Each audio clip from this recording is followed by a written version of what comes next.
Migrant workers in Singapore no longer need special permission to leave their dormitories from Friday after 2 years of coronavirus curbs.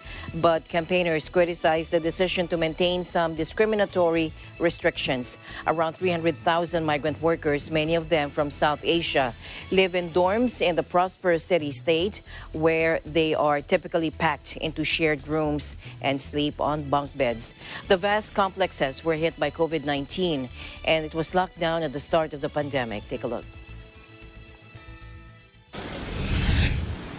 What remained unseen or invisible to many people was the distress that migrant workers went through when the restrictions were lifted for the rest of Singapore. And they saw that there wasn't that light at the tunnel for them. For them, it was just like it was going on and on with no end in sight. And that was extremely distressing for them, extremely distressing.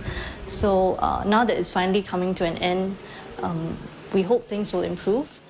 We welcome the lifting of these restrictions which migrant workers have been under for about 2 years now.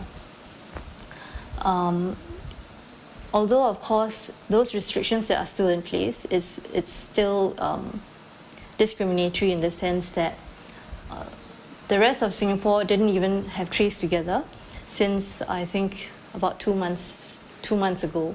There's no more restrictions in terms of the numbers of people at specific locations. Okay, although there may be event-based restrictions.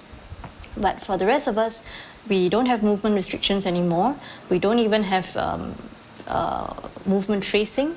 So it's difficult to see why those restrictions still apply to migrant workers, simply based on the basis of their work pass type and their residence type. For most people in Singapore, strict movement curbs were only in place for a short period. But migrant workers remained largely confined to their dorms except to go to work or run errands. The workers employed in industries including construction and maintenance will no longer need passes to leave their dorms. But authorities in tightly controlled Singapore still require them to apply for permission to visit 4 popular locations on Sundays and public holidays with up to 80,000 passes available per day.